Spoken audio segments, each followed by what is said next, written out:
আমার বাসার বারান্দা থেকে আমি দেখতে পাচ্ছি, মানে আমার বাসার গেটের বাইরে দুই একটা গাড়ি আটকে আছে। এগুলা মেবি কোনো মিডিয়ার গাড়ি টাড়ি। আচ্ছা, আর যেটা বেগম রোকেয়া সরণি, মানে বড় রাস্তা, মেইন রোড, সেখানে দেখেন আপনারা কীরকম ভিড়।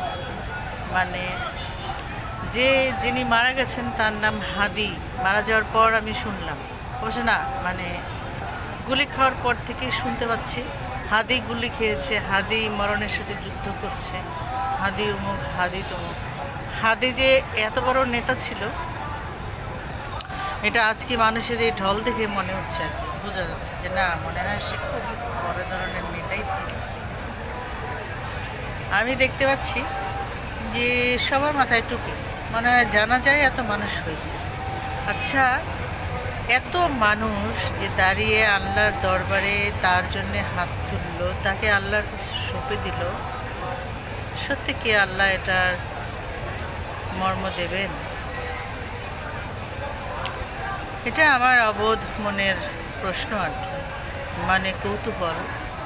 মাঝে মাঝে আল্লাহকেও জিজ্ঞাসা করি, এই যে এত মানুষের ঢল, মাহমুদ আল্লাহ, তোমার একটা সৃষ্টির জন্য, একটা মানুষের জন্য এতগুলা মানুষ এইভাবে কাতারে কাতারে লাইন দিয়ে দাঁড়িয়েছে, হ্যাঁ, এবং এখনও রাস্তাটা ক্লিন হচ্ছে না। মানে কোথায় যাচ্ছে মানুষ কে জানে। মানে মানুষ না নিজে নিজে হাঁটছে না, একজনের গায়ে আরেকজন লেগে থেকে থেকে হেঁটে যাচ্ছে। কি অদ্ভুত, মানে এটাকে মনে হয় জনসমুদ্র বলে না? আর আমি বলছি জনসমুদ্র, ছোট্ট ছোট্ট ঢেউ দিয়ে তারা এগিয়ে যাচ্ছে। আর এখান থেকে সংসদ ভবনের ভিতরের মাঠটা দেখা যায়, ওখান দিয়েও কিন্তু লোক চলাচল করছে, ওখানেও মানুষ হাঁটাহাঁটি করছে। সম্ভবত দাফন, আমি জানি না, আমার কেন জানি মনে হয় টিভিতে দেখে দক্ষিণ প্লাজার ওইখানে তো দুই একটা কবর আছে, মেবি হাদি ওনাকে ওখানেই দাফন করা হয়েছে। রিক্সা, বেবি ট্যাক্সি, কিছু গাড়ি, কিছু মানুষ আমার বাড়ির সামনে, গেটের সামনে যে রাস্তাটা, মেইন রোডটা, এখানে আটকে গেছে। তো আসলে জনপ্রিয় হতে কি লাগে? জনপ্রিয়, স্রষ্টাপ্রিয় ব্যক্তি হয়েছেন কিনা কে জানে। মানে যাই হোক, ওই দিকে নাইবা গেলাম। আমি শুধু ভাবি, মানুষ এত ঢল নামাতে পারে একটা মানুষের বিদায়ে? পুলিশও আছে, কারণ এদের জনস্রোতকে তো কন্ট্রোল করতে হবে না, যদি এর মধ্যেই আবার মারামারি হয়ে যায়। আমি যে বারান্দায় দাঁড়িয়ে আছি, যে দেশে বসবাস করছি, কখন একটা গুলি এসে ধুম লেগে যায়, কোনো নিশ্চয়তা নেই, সেটা হতেই পারে।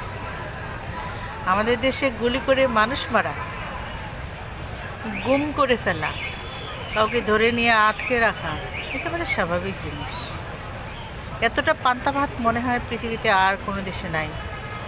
দিনে দুপুরে লোকচক্ষুর অন্তরালে তো না, লোকচক্ষুর মানে প্রকাশ্য দিবালকে, চক্ষুর সামনে প্রকাশ্য দিবালকে একটা লোককে গুলি করে মেরে ফেললো। মানে কি স্বার্থ বুঝি না।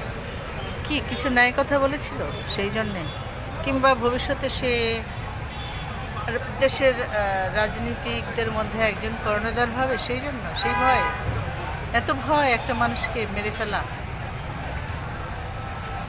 যাই হোক, বাসার সামনের এই দৃশ্য ধরলাম আর কি একটু।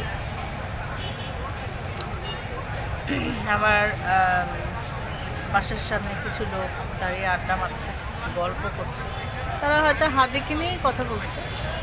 এনিওয়ে, এভাবে জনস্রোত একটা সময় কমবে।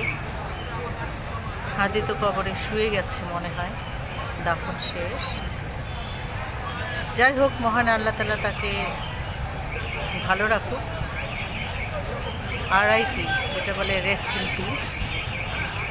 সে অনেক এখানে মেবি অনেক মানসিক যুদ্ধ করেছে, অনেক ন্যায় ন্যায্য কথার কথা বলেছে, সেগুলো কেউ শুনতে চায়নি বলে তাকে মরে যেতে হলো।